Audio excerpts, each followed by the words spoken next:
Shalom Sobat Muda yang terkasih dalam Tuhan Yesus Kristus. Bagaimana kabar kalian di rumah hari ini? Sudah siap untuk memuji Tuhan dalam worship night pada malam hari ini? Untuk itu, sebelum kita memulai worship night pada malam hari ini, mari kita satukan hati untuk menyerahkan hidup kita, diri kita. Mari kita bersatu di dalam doa. Bapa, kami sungguh mengucap syukur untuk kasih setiamu, untuk anugerah-Mu dalam kehidupan kami yang selalu kami terima setiap hari. Kami bersyukur Tuhan untuk studi, pekerjaan kami, untuk apapun yang kami lakukan. Itu semua Tuhan boleh izinkan terjadi dalam hidup kami. Itu semua karena berkat daripada Tuhan. Berkat kesehatan, berkat kekuatan yang berasal daripada surga menaungi kami setiap hari, bahkan keluarga kami ya Bapa. Tuhan, pada malam hari ini kami siap ya Bapa untuk memuji dan membesarkan nama-Mu. Kami mau menyembah Engkau Tuhan dalam roh dan kebenaran. Kiranya Engkau memberkati setiap kami, baik kami yang ada di tempat ini ataupun teman-teman kami yang ada di rumah. Kiranya biarlah doa dan penyembahan kami ini boleh berbau harum di hadapan-Mu Tuhan. Dan biarlah ini semua memuliakan nama-Mu Tuhan. Dan terlebih lagi Bapa, kami boleh mendengarkan firman Tuhan yang sungguh boleh menguatkan kehidupan kami. Terima kasih Tuhan, kami serahkan doa ini hanya di dalam satu nama Tuhan kami, Yesus Kristus. Kami sudah berdoa dan mengucap syukur. Amin. Teman-teman, di masa pandemi seperti ini, kita semua berada di rumah. Teman-teman, ketika kita ada di rumah, mungkin teman-teman merasakan kesepian. Pasti. Teman-teman merasakan kesendirian karena jauh dari teman-teman, dari saudara-saudara. Kita tidak bisa bersama-sama. Tapi satu hal yang perlu kita ingat, bahwa Tuhan tidak pernah meninggalkan kita. Karena hanya dekat kepada Bapa, kita menjadi tenang. Karena hanya kepada Allah, kita sungguh merasakan damai sejahtera dan sungguh indah bersama Tuhan. Hanya dengan Bapakku, rasa tenang hatiku. Hanya dekat Bapakku, rasa tenang hatiku. Kau sertai jalanku.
ini mengingatkan kita bahwa hanya dekat dengan Bapa kita merasa tenang. Teman-teman, kita mungkin merasa masa depan kita hilang ketika kita mengalami pandemi seperti ini. Mungkin bisnis kita, mungkin pekerjaan kita, mungkin studi kita terasa berat. Tapi teman-teman, kita perlu selalu ingat bahwa masa depan kita sungguh ada di dalam Dia. Kita harus punya satu tujuan, bahwa hidup kita ini ada di dunia ini untuk memuliakan Tuhan. Untuk itu, kita hanya bersandar kepada satu-satunya harapan kita, yaitu Yesus Kristus. Kaulah harapan.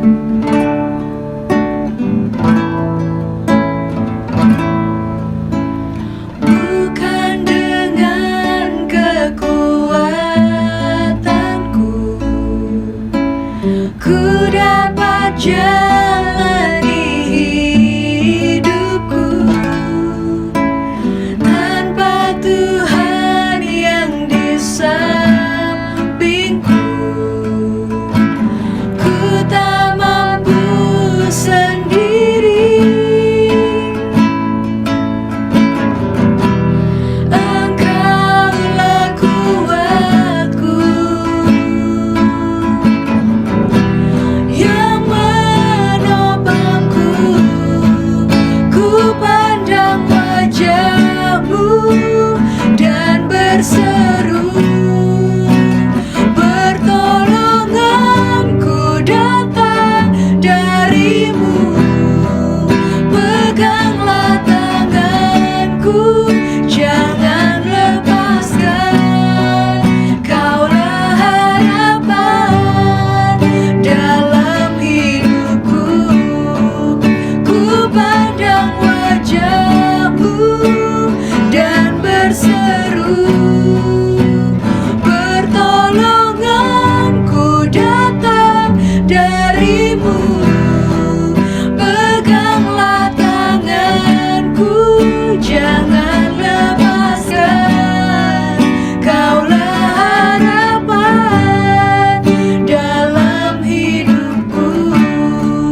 Kaulah harapan dalam hidupku.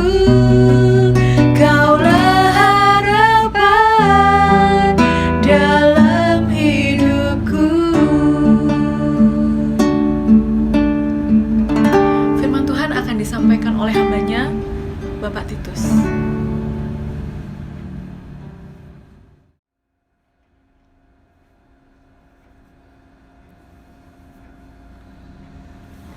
Shalom Sobat Muda, kita bersyukur Tuhan boleh pimpin kita, boleh bertemu lagi di dalam Worship Night kali ini. Mari sebelum kita merenungkan firman Tuhan, kita berdoa.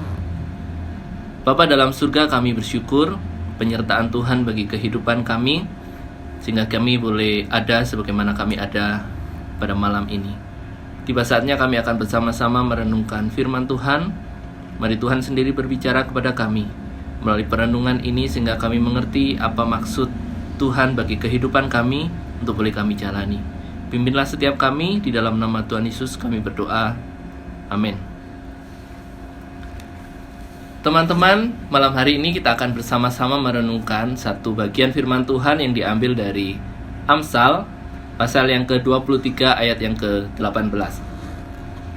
Demikian bunyi firman Tuhan, karena masa depan sungguh ada, dan harapanmu tidak akan hilang.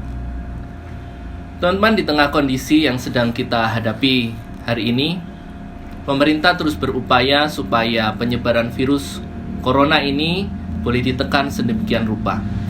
Mulai dari PSBB sampai hari ini istilahnya berubah menjadi PPKM, pembatasan kegiatan masyarakat di mana dan di tempat-tempat di mana COVID begitu tinggi menular.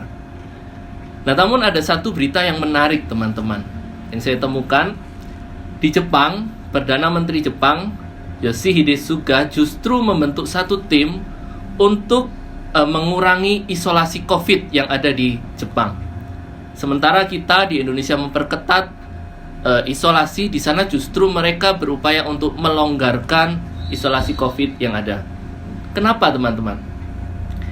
Ternyata di Jepang sejak COVID melanda secara khusus di tahun 2020, angka bunuh diri meningkat. Bahkan meningkat sangat tinggi, sekitar 3,7%. Inilah yang menyebabkan kemudian pemerintah di Jepang memikirkan untuk melonggarkan isolasi COVID ini. Karena ternyata korban karena kematian COVID lebih rendah daripada korban yang mati karena bunuh diri. Kelompok lansia di Jepang yang tidak terbiasa berkomunikasi secara daring, mereka merasa stres dan terkurung karena mereka tidak lagi bisa berbicara dengan tetangganya mungkin.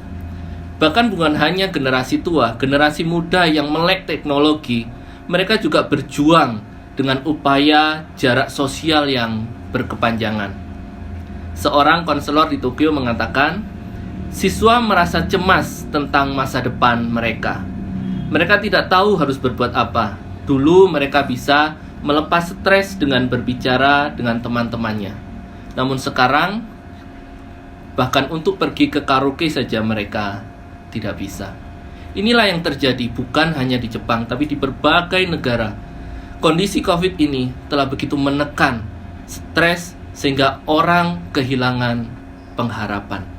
Pengharapan adalah hal yang penting di dalam kehidupan setiap orang. Pengharapan sekecil apapun memampukan seseorang untuk terus berjuang di dalam kehidupannya. Mereka terus berjuang untuk terus bertahan hidup. Kenapa? Karena masih memiliki pengharapan.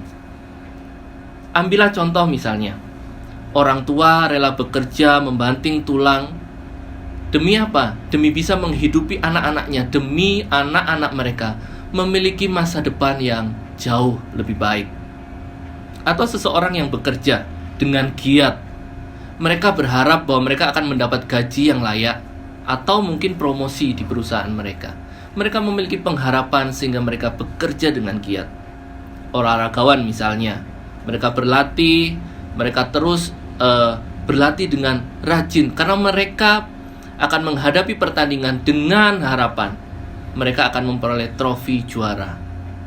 Atau teman-teman yang sekarang sedang duduk di bangku sekolah, kita belajar kenapa? Karena kita berharap akan masa depan yang lebih baik. Pengharapan menggerakkan seseorang untuk melakukan sesuatu. Tapi mari coba kita bayangkan, kalau orang tua tidak lagi memiliki harapan kepada anak-anaknya, mereka yang bekerja tidak pasti akan mendapat gaji. Olahragawan, mereka tahu bahwa mereka akan kalah. Atau siswa yang sudah pasti tidak akan naik kelas. Mereka tidak memiliki harapan, maka mereka tidak akan melakukan usaha atau upaya untuk mengerjakan sesuatu. Pengharapan begitu penting. Saya tidak tahu apa yang menjadi pergumulan teman-teman hari ini. Mungkin pergumulan itu cukup berat. Tapi teman-teman, milikilah harapan dan jangan pernah menyerah. Karena harapan itulah yang akan membuat kita terus bergerak, berkarya, melakukan sesuatu. Namun ada satu hal yang sama pentingnya dengan sebuah harapan yang tidak dapat dilepaskan dari harapan itu. Apa itu? Ya, kepada apa dan kepada siapa harapan itu bergantung. Teman-teman, ketika kita meletakkan pengharapan kita pada sesuatu yang rapuh, maka pengharapan itu sama seperti kalau teman-teman pergi belanja tapi di tangan teman-teman adalah uang monopoli. Kalian memilikinya tapi itu tidak berguna. Ya, seperti itulah pengharapan yang disandarkan kepada sesuatu yang fana. Kita memilikinya, tapi memilikinya dengan kesia-siaan. Kita perlu menggantungkan pengharapan kita dengan kuat pada sesuatu yang benar. Nah, apa sebenarnya pengharapan-pengharapan fana yang mungkin kita miliki di dalam kehidupan kita? Mungkin itu bisa jadi orang tua kita, harta atau uang kita, posisi kita, atau bahkan relasi kita. Kita menggantungkan diri kepada hal-hal fana itu. Tapi seharusnya kita menggantungkan seluruh pengharapan kita pada sesuatu yang kokoh, benar dan kuat, yaitu Allah sendiri. Mungkin kita tahu ya kalimat ini, klise sering kita dengar. Tapi pergumulan hidup yang kita alami seringkali membuat kita lupa bahwa Allah memiliki janji pengharapan yang kekal, yang kuat bagi kita. Bila kita terus bergantung kepada Allah di tengah segala kesulitan yang ada. Teman-teman, saya ingin mengakhiri renungan kita pada malam hari ini dengan sebuah kisah yang bagi saya cukup menarik untuk melihat seberapa pentingnya kita melihat pengharapan itu. Di Amerika ada seorang perenang bernama Florence Kenwick. Dia seorang perenang jarak jauh dan dia akan berenang dari Pulau Catalina menuju pantai California. Dia berenang dan sampai akhirnya yang menjadi heboh di dalam berita adalah akhirnya dia gagal, teman-teman. Kenapa dia gagal? Apakah karena hiu, karena ubur-ubur, atau karena keletihan setelah dia berenang sepanjang 16 jam? Bukan, teman-teman. Dia akhirnya gagal karena dia tidak bisa melihat bibir pantai California karena tertutup oleh kabut. Lalu setelah dia naik dalam perahu, ternyata jarak yang harus dia tempuh sudah kurang dari 1 mil. Andai saja dia bisa melihat bibir pantai California, mungkin dia akan terus bisa berjuang sampai di ujung. Ternyata kabut menghalangi dia dan dia tidak dapat melihat apa yang menjadi tujuannya. Hal ini bisa kita lihat di dalam kehidupan kita juga. Tuhan menjanjikan pengharapan, tapi kabut permasalahan yang kita hadapi seringkali membuat kita tidak bisa melihat bahwa ada pengharapan di depan sana. Biar malam hari ini kita mengingat lagi Kristus yang telah memberikan pengharapan, bukan hanya di dunia yang sementara ini. Dia telah mati di kayu salib supaya kita memiliki pengharapan kekal bersama-sama dengan Dia di surga. Biarlah perenungan kita malam hari ini mengingatkan kita lagi, ada pengharapan, jangan menyerah. Mari kita terus berjuang di tengah segala kesulitan yang ada dan berharaplah kepada Allah. Amin. Mari kita berdoa. Bapa dalam surga, kami mengucap syukur bahwa Engkaulah sumber pengharapan kami, kekuatan di dalam kehidupan kami. Di tengah segala kesulitan yang ada, kami tahu bahwa kami bisa berharap kepada Tuhan yang memberikan janji yang kokoh dan teguh di dalam hidup kami.